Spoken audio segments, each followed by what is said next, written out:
Both of those guys, your wide receiver 1 and 2, very explosive players, but also very high at missing games. For me, I thought that they were gonna draft Mensur Delane before the Chiefs traded up. I think this was a whiff of a pick because I think Mensur Delane was their top of their list, maybe. To me, if I was Kellen Moore, I'd be like, yeah, they're giving you a 2-month timetable, but we are doctoring this hamstring until it's 1,000% ready to go. I got an interesting video that we can watch on Jordyn Tyson's injury too, but yeah, it's crazy. It's insane. Actually, let's just go ahead and bring that video up. I didn't know we had Jesse Morse. Follow him on Twitter, man. But Yeah. this is what he had to say about the the injury. The greatest predictor of future injury is past injury. Jordyn Tyson, after tearing his ACL several years ago,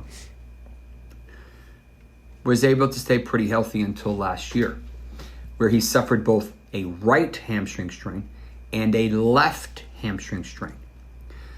It's bothered him so much so that for 4 months, this lingered through January, into his normal pro day, into the combine, which is basically March, and eventually he had to do a separate pro day just for who ended up being the Saints and whoever else was there.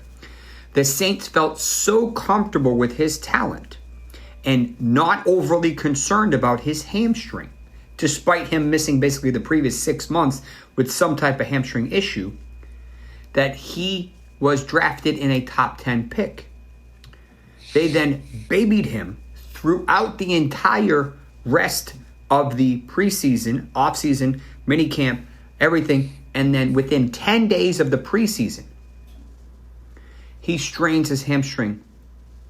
And now we find out he's out 2 months, which tells me this is likely a grade 2 hamstring strain. And hopefully they figure out what's going on, put some stem cells in there, address his hips, address compensation patterns, figure out biomechanics, give him some Nordic curls and a bunch of other stuff that potentially can help him. This is awful news, potentially great news for Chris Olave's stock, but I expect Jordyn Tyson, super talented, to end up plummeting as a result. I might not mind him later in the year, but unfortunate injury, just awful injury. Could be the number 1 wide receiver in this draft, but not this year. Unfortunate injury. I'll give you more when we know more. All right, so a lot of people wanted to go in and say that we were idiots for having him at number 6 in our top 10. I first want to address that. right. Who's laughing now? I mean, we told you guys, like, super talented. Nobody is saying that he's not, but I can't trust the dude, man. Even when y'all saw his little workout at the pro day, I'm like, why is he even stepping like that? It just doesn't look natural in his route. Where he's going to keep aggravating this hamstring injury that he dealt with 3 times, this past year until he had to sit out. And now he's out for 2 months. Yeah, Chris Olave stock, Devon Vele stock just went through the roof for sure. I don't think this is slowing down Tyler Shuck and what this offense is going to be able to do. Because guess what? There's another guy that can catch the ball in the backfield. Travis A-Chain.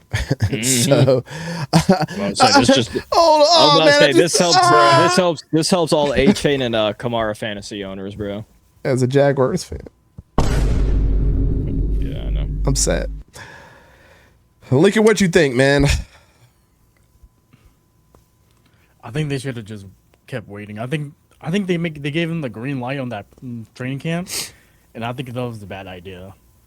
And I think they should have took the Marshawn Lloyd. Well, I wish Jordyn Tyson took the Marshawn Lloyd route, where Marshawn Lloyd was kind of keep getting injured, and he's just what the fuck is going on with my body? went to a specialist, and to him yo, this is this is why you're doing this is causing your like soft tissues like breaking down. And I just like You just get that Mr. Miyagi treatment. if you've been injured for 6 months and just go seek a specialist because like it's just like reason why like I think you guys ranked them in 6 and like best player is the best availability. Yep. It was. It just I think we is. even literally said in the rating or in the ranking, but of course, I guarantee you people just saw the screenshot, didn't actually listen to it. But we literally said he has the potential to be the number 1 receiver in this class if he didn't have this like long injury list.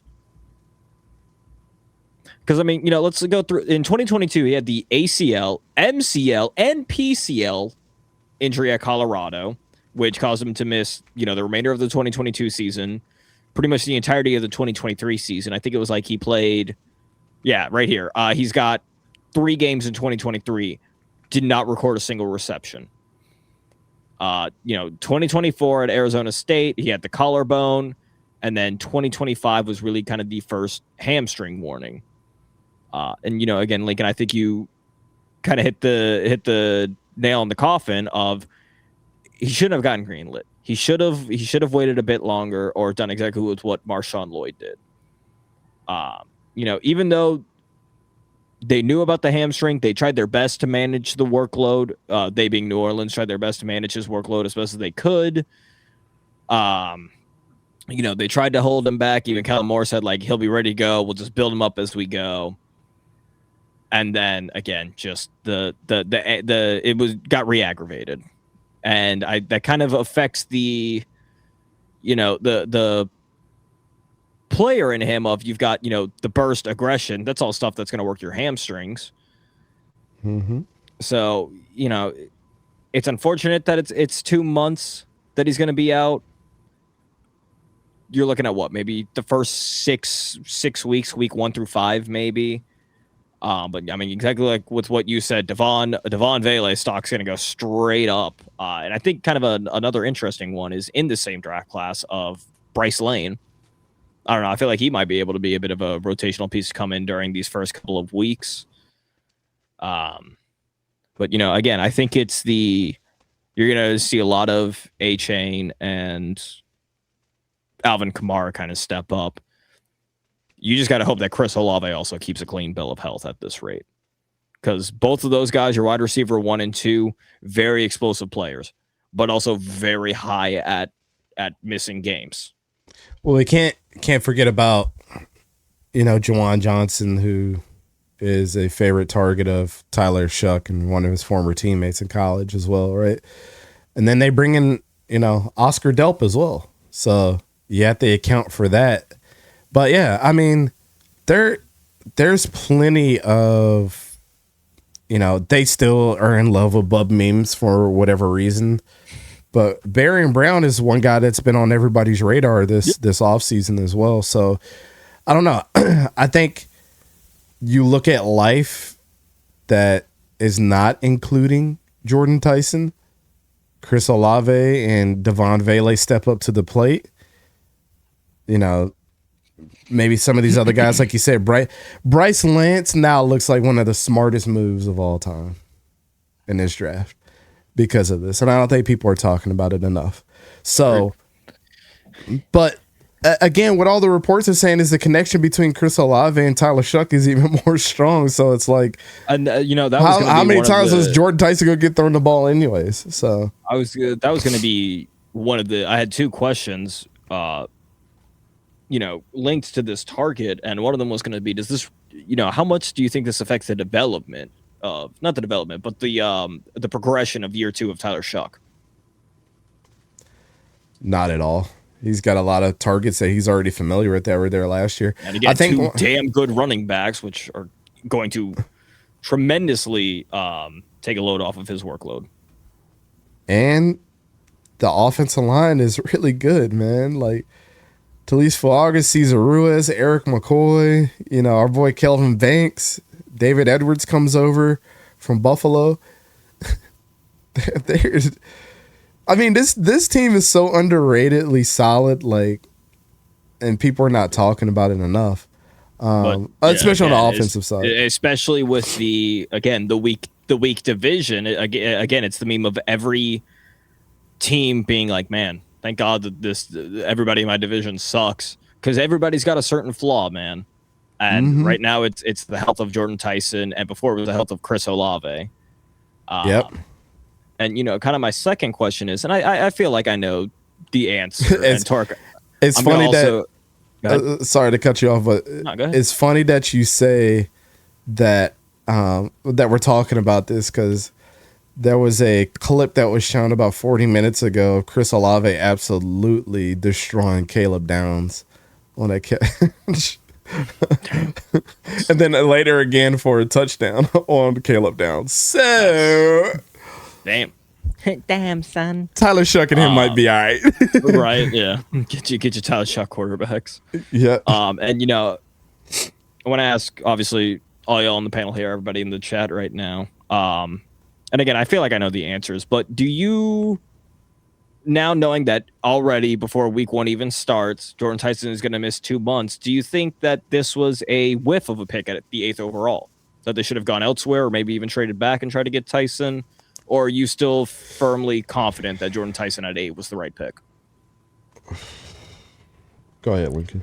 I don't know, because I think for me, I thought that they were gonna draft Mansour Delane before the Chief traded up.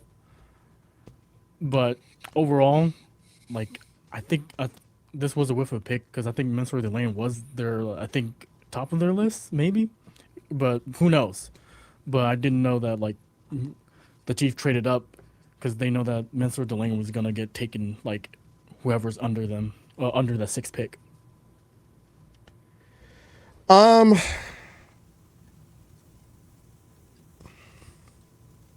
Man, I mean, it's tough, because nothing says I trust my quarterback more than drafting another weapon for him. But that's exactly what the Jaguars did too, so I can't really look too much. I think Tyler Shuck and Trevor Lawrence are totally different players too. Damn. The parallels are insane. They came out of high school together. They're in the same class. Tyler Shuck and Trevor Lawrence. Just to put that in perspective for you guys. Right. Yeah. Crazy. If Jordyn Tyson was going to get picked up by somebody in the first round, it was just who was going to take the flyer on him. Who was going to take the risk? So when you look at it from that prism, it's like, okay, who was going to be the one that was going to fall on their sword to get the guy? He wasn't making it to the second round. I don't even think he was making it to the later half of the first. So you really can't blame the Saints for doing what they did. I mean, where else were they going to go? Yeah, Mansour Delane, we've had that conversation before, just bringing them back to town. But yeah, they trust Kool-Aid and I forgot the homie out opposite him, but they trust those guys, right? Quincy Riley from Louisville, like they trust those guys. Quincy. they trust those guys, and they got better throughout the season. So what they had taken a flyer on Mansour, I mean, I would have done it somewhere else, but it's hard to say because Kellen Moore is an offensive guy too, and if whatever they were impressed by, they were impressed by. But now it's kind of like,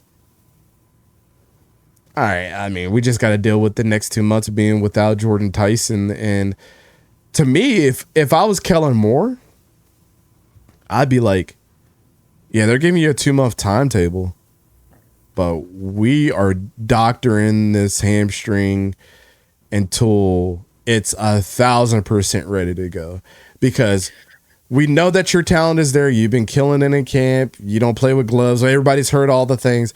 Everybody knows that he's a hell of a player. But do you want this to be OBJ, where it's been like, yeah, he had all this high talent, but then constantly got hurt because he just always rushed himself back?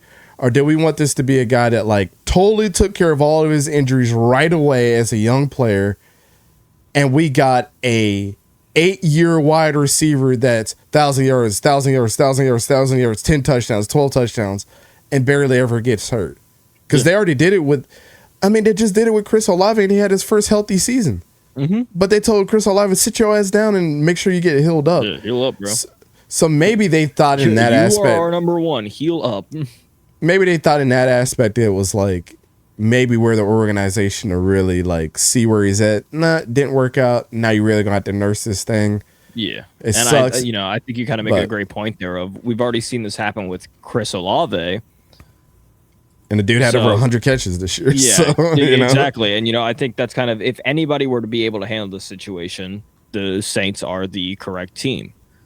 I think the injury, it's kind of, I feel like, not as much of a conversation now since he's also dealing with a small little nagging injury. But, I guess the potential of, would you have taken Mekhi Lemon here, who is pretty much doing exactly with what you have said now. He's not really, Nick Sirianni's like, you're not practicing much, bro. Just go through light work, like little throws with Jalen after practice. And it's just like, we're going to get you ready for week 1, man. We're not risking it being a longevity. Yeah. I mean, you can't. It's just too risky where everything is for right now.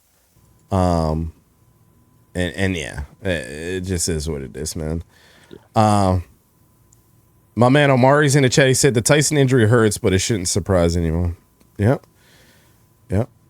What's good, Dante? My condolences to you about the old channel, but glad to see you guys going strong, not letting this shitty situation knock you off. Oh, hell no, bro. Hell no, brother. We are here. This is, this is why if we're going to start brand new, then we're going to start episode 1. Nobody needs to know. We always got the other channel. It's been a reboot. The older channel is an archive now. We can always look back on all the old times. But yeah, much mature things. Maybe one day the YouTube gods will smile and fix their crap. But for now, yeah, maybe they will. But I'm not focused on that. I'm focused on these 2 channels. Yeah, if you guys didn't know, head over to the Gridiron Apex (CFB), which is our college football channel, which will be live right after this. I mean, it's not surprising. Jordyn Tyson is who he is. It is what it is, and I hope that the Saints do right by him drafting. I think there's a responsibility for picking somebody at 6 two ways. That the player has to perform, but also the team has to get this player to at least to a good bill of health where they can perform. You're not doing yourself any favors by rushing this guy back and then him getting hurt. That falls back on the team at that point. You do right by him, draft him at 6 and saying, we don't need to rush you here. We believe in you. That's why we drafted you here. But this injury, we got to get this right. It's just only fair to, we're paying you this contract. It's only fair to both parties involved. So we got to get this thing going. That's just my thoughts on it, man. Like, I hate to see it. It sucks. We don't get to see Jordyn Tyson at the beginning of the season. We're going to see him in what? Week 6? 6. Maybe week 7. So they're going to be a quarter way through the season. It's going to suck for me because I drafted, like in my family league draft. Oh, no! On the 9th round. Not bad, though. That's why you wait the week of kickoff. We wait the week of kickoff every single year, brother. You don't have to worry about that shit. You get your redemption in our league. Because I couldn't imagine being in a fantasy league where people are drafting before preseason or on preseason. Hey to guys, me, I it's just drafted fucking stupid. I just drafted Andrew Luck in the 4th round. What do you mean he retired? Yeah, week 1, announcing my retirement. Ah, fuck. Yeah, imagine those people.